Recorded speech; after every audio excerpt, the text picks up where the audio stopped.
The number haunted him like a scar carved into his soul. 473. 473 broken spirits. 473 recruits who had entered his training facility with dreams of glory and left with shattered illusions. 473 victories in a war he fought not with weapons, but with relentless brutality disguised as discipline. Drill Sergeant Crystal wore that count like armor, a testament to his mastery of psychological annihilation. In 15 years of service at the Galactic Military Academy, he had perfected the art of reducing overconfident cadets to trembling wrecks. His reputation preceded him through the corridors like a whispered curse. Cross paths with Crystal, and you'll learn what your breaking point feels like. Standing beneath the harsh artificial lights of the primary training complex, all 7 feet of his scaled Velian frame radiated barely restrained menace. Yellow eyes, cold and calculating, scanned the morning intake roster glowing on his data pad. His mandibles serrated, instruments that could rend flesh or click together in rhythmic anticipation twitched as he absorbed the information. 15 fresh lambs for slaughter, 3 Zenfari from low-gravity garden worlds, where struggle meant choosing which decorative plant to admire. 5 Caxians, who probably mistook military service for some enlightened meditative retreat. 2 Planari, whose evolutionary path had apparently skipped any chapter involving physical resilience. And then his eyes locked onto the final entry. His mandibles froze mid-click. 1 human. The word sat on the screen like a personal insult. Heat surged through Crystal's chest, not fear. Never fear, but something closer to indignant rage.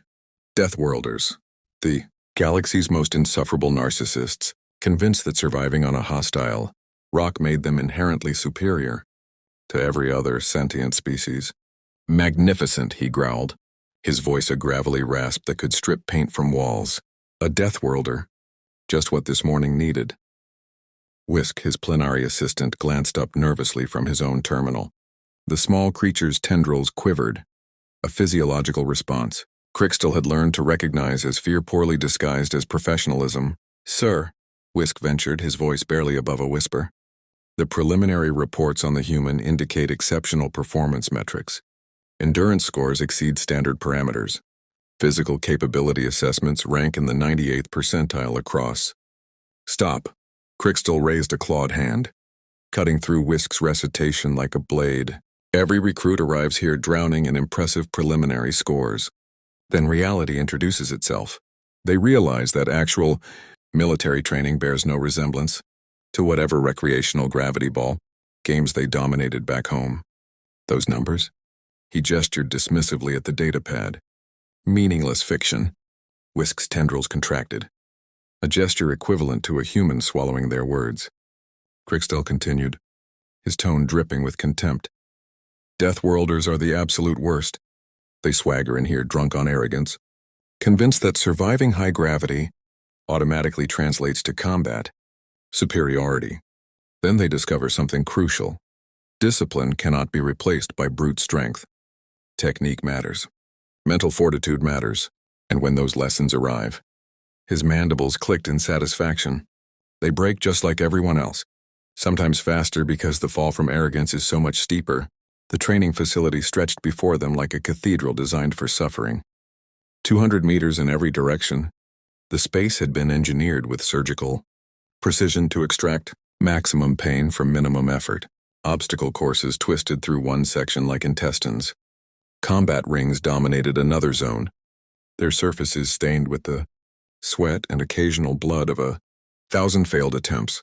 Endurance tracks spiraled along the perimeter, measured in increments designed to push biological systems past their safety thresholds.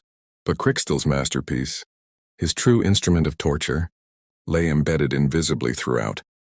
The entire complex, the gravity manipulation system, graviton emitters, hidden in the floor and ceiling, could adjust the facility's gravitational pull from a gentle, half-standard to a bone-crushing 3 times standard. Most council species had evolved under conditions hovering around 1 standard G, making this the perfect baseline for universal training. It also made for perfect deception. Crystal could increase the gravity without warning, without announcement. Watching recruits suddenly struggle against invisible weight they couldn't comprehend, he would observe their confusion, their self-doubt, their creeping certainty that they were weaker than they'd believed. The psychological devastation was exquisite. Make them question everything, and breaking them becomes effortless. "Sir," Whisk interrupted his reverie. "The recruits are arriving." Through the massive entrance, a cluster of terrified aliens filed into the facility. Their eyes, various configurations of optical organs, widened as they absorbed the intimidating expanse before them. Some trembled. Others exchanged nervous glances. A few looked moments away from voluntary resignation. Crystal straightened to his full imposing height. His neck cracked with the sound of splintering wood. A predatory smile spread across his features. Time to hunt. The recruits assembled, into a line with all the precision of children playing soldier. The Zinfari looked ready to faint from anxiety alone. Quilaxians whispered to each other, their crystalline skin producing soft chiming sounds. The Plenari were already perspiring and training hadn't even begun. Then Crystal's gaze found the human. Private Torres stood at the line's end, and Crystal's first impression was disappointment. Medium, height for his species, perhaps 5'10". Dark hair cropped military short. Brown skin, brown eyes that surveyed the facility with unsettling calm. Standard issue training uniform fitted correctly but unremarkably. What irritated Crystal most was the human's expression. Or rather, the absence of one. No nervousness, no anticipation, no visible reaction whatsoever. Torres looked almost bored, like a commuter waiting for delayed transport. That vacant expression ignited something territorial in Crystal's chest. This human thought he was special, thought Deathworld origins granted immunity to psychological warfare. He would learn otherwise, painfully. "Attention!" Crystal's voice detonated across the facility like a sonic weapon. Several recruits physically jumped. The Plenari made a sound like wounded prey. "I am Drill Sergeant Crystal," he announced, pacing before the line with deliberate menace. Each footfall echoed like a countdown. "For the next 8 weeks I own you. Your comfort belongs to me. Your dignity belongs to me. Your will to continue existing belongs to me." He let the words settle, watching them sink into the recruits like poison. "Some of you will wash out within the first week. Most won't survive past week 3. The unlucky few who drag themselves to graduation will leave here transformed. Actual soldiers instead of the pathetic civilians standing before me now." His pacing brought him directly in front of Torres. The human's expression remained unchanged. Not defiant, not frightened, just neutral. Like this entire speech was background noise. Crystal's tail lashed once in irritation. "I don't care about your preliminary scores," he continued. His eyes locked on Torres. "I don't care if you were top of your academy class. I especially don't care if you crawled out of a so-called death world." He leaned closer, mandibles clicking inches from Torres's face. "High gravity doesn't make you a soldier. It just makes you heavy." Torres blinked once, slowly, then returned to that same infuriating neutral expression. Oh, Crystal was going to enjoy destroying this one. "We begin with basic warm-ups," he announced, stepping back. 50 standard push-ups, 50 core rotations, 2-kilometer perimeter run. You have 20 minutes. Begin." The recruits scattered like panicked insects. Crystal allowed himself 3 seconds to observe their frantic positioning before casually strolling toward the wall-mounted control panel. His clawed finger hovered above the gravity interface. Then with the gentlest touch, he tapped it twice. Gravity increased to 1.5 standard G. The transformation was instantaneous and deeply satisfying. Whump, plume. A Zinfari whose species had evolved on a world barely registering 0.7 G, collapsed mid-push-up like a marionette with severed strings. His elongated forearms, which had been supporting his body adequately moments before, buckled under suddenly doubled weight. "What?" Plume gasped, his face pressed against the floor. "Is happening? Did something fall on me?" "Keep moving, recruit." Crystal barked, not even attempting to hide his amusement. "That's called physical exertion. Embrace it." Rasha, a Quilaxian whose crystalline body typically moved with balletic grace, now struggled through push-ups like she was submerged in viscous fluid. Each repetition produced grinding sounds as her joints fought against increased mass. "Sir," she called out, voice strained. "I believe there's a malfunction in the facility's environmental systems. The only malfunction here is your fitness level, recruit. Push through it." Across the facility, the carnage multiplied. Plenari had abandoned all pretense of exercise and simply lay gasping on the floor. Several Quilaxians managed perhaps 10 push-ups before their arms gave out completely. Even recruits from near-standard gravity worlds moved sluggishly, their faces contorted with unexpected strain. And then there was Torres. The human was on his 37th push-up, not struggling through them, not grinding them out with visible effort, just completing them. His form was textbook perfect, back straight, core engaged, movements controlled and rhythmic. Crystal's mandibles stopped clicking. Torres reached 50 push-ups and transitioned smoothly into core rotations without pause, without breath, without any indication that gravity had increased by 50%. Impossible. Crystal checked the control panel. 1.5G confirmed. No malfunction. The system was working exactly as designed. Yet the human moved like the air itself was irrelevant, like physics had made an exception specifically for him. Crystal's claws tightened. On the control interface, fine. If 1.5G was insufficient, then they would explore higher territories. He tapped the panel again. Gravity increased to 2G. Plume made a sound like dying prey. Several recruits who had been struggling now simply stopped moving, defeated by invisible weight. Torres finished his core rotations and jogged toward the perimeter track to begin his run. Crystal's worldview began developing small fractures. At 2.5G, Plume was weeping. Others had crawled toward the wall, seeking any support. The training facility had transformed into a disaster zone, and Torres was running, not just moving. Running with easy, relaxed strides, his breathing steady, his pace consistent. Crystal increased gravity to the facility's maximum, 3G. Torres slowed slightly. His breathing deepened, but he kept running, kept moving, completing his second kilometer, while every other recruit lay, scattered across the floor like casualties. When the human finally stopped, completing his warm-up requirements, he wasn't gasping. He wasn't collapsing. He was smiling. "Feels like home," Torres said, looking directly at Crystal. And in that moment, Drill Sergeant Crystal realized something terrifying. He had absolutely no idea what he was dealing with.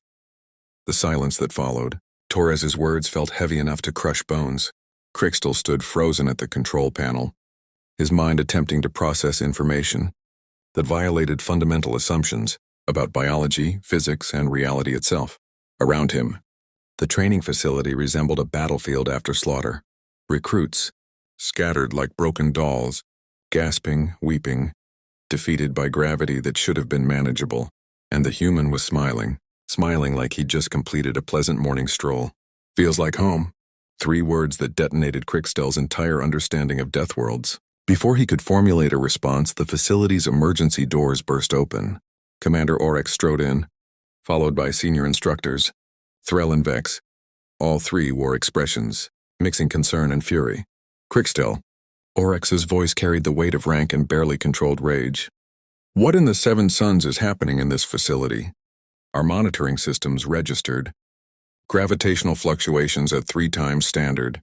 You could have killed." The commander's words died as his eyes swept the room. Recruits sprawled everywhere. The plenary looked moments from death.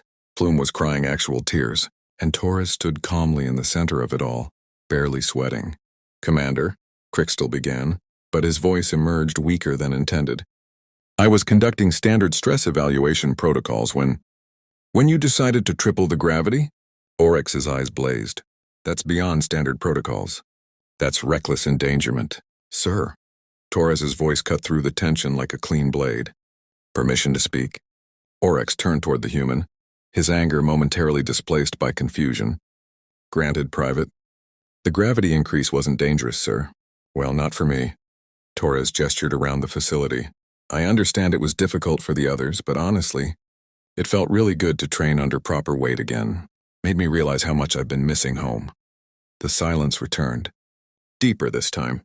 Threll, a massive Kronar built like a living siege weapon, spoke first. "Private, are you saying that 3 times standard galactic gravity felt comfortable to you?" "Comfortable's maybe not the right word," Torres considered.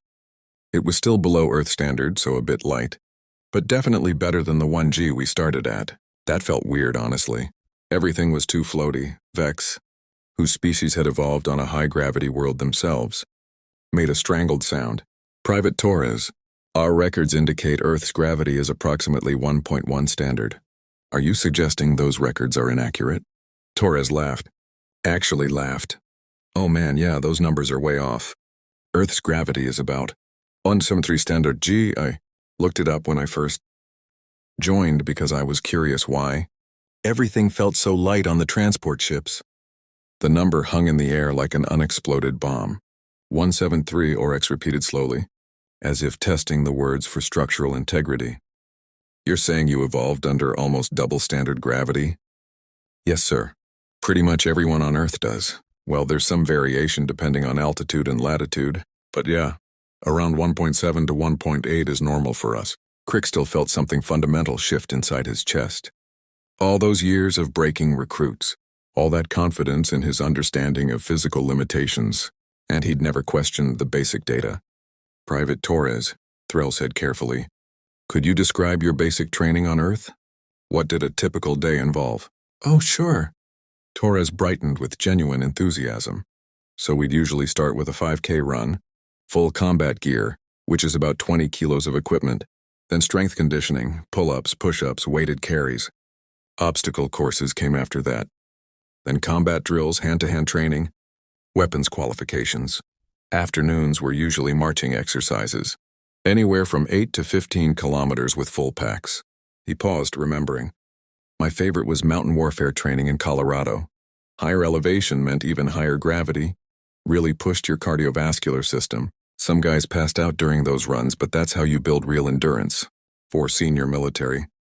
Instructors stared at him like he'd casually described surviving on the surface of a star. That was daily? Vex asked faintly. In 173G, carrying combat loads? As basic training? Well, yeah. That's standard for every military branch on Earth. Marines had it tougher, honestly. Their runs were longer and their packs were heavier. Special Forces training was even more intense. Those guys are on another level. Crickstall's legs felt unstable.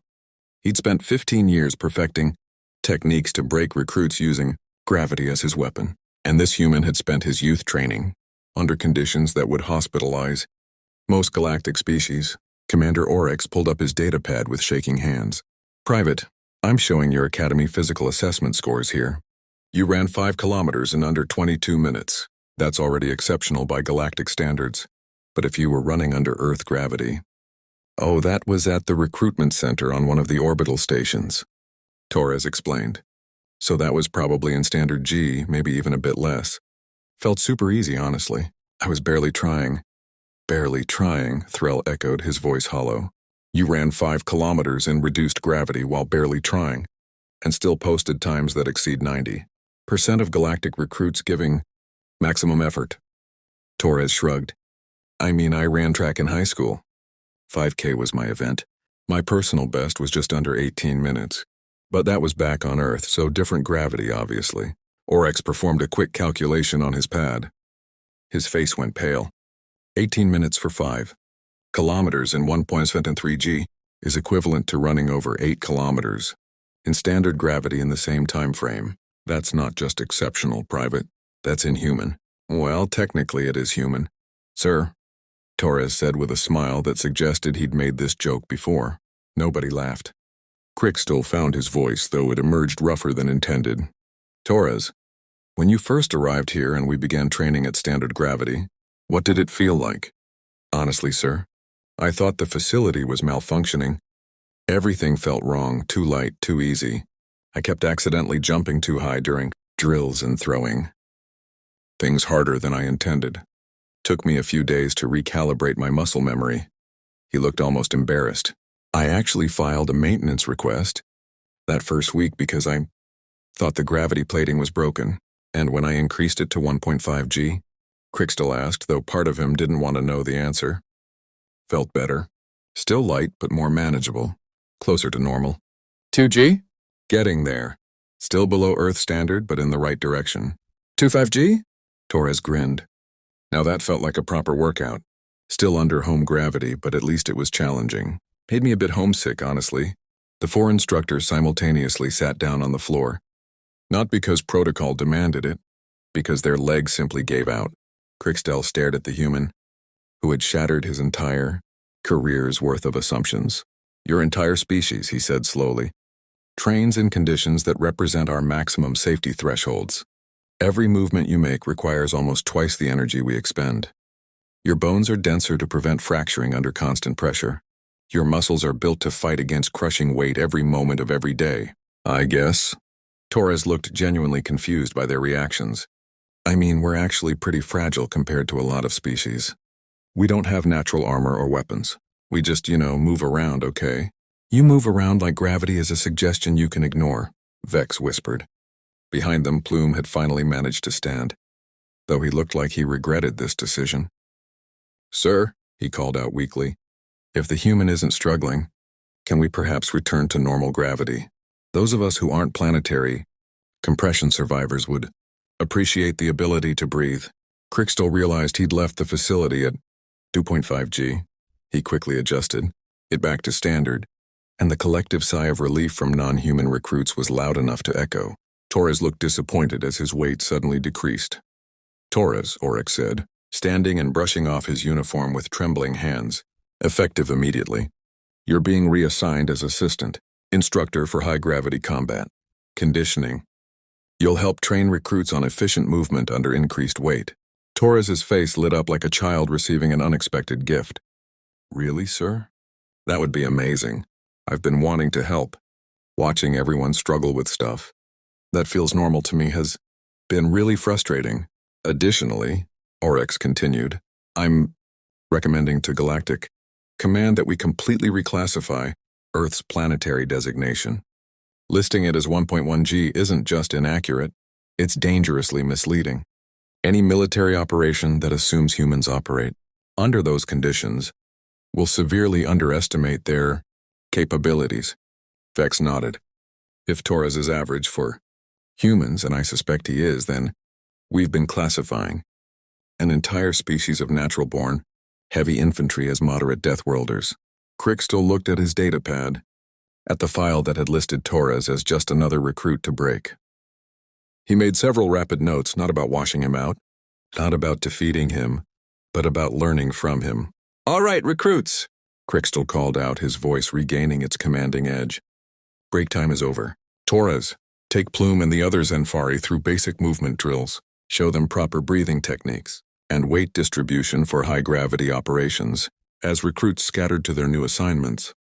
Torres jogging enthusiastically toward Plume, Crystal felt something he hadn't experienced in 15 years. Humility. He'd spent his entire career confident in his understanding of physical limitation.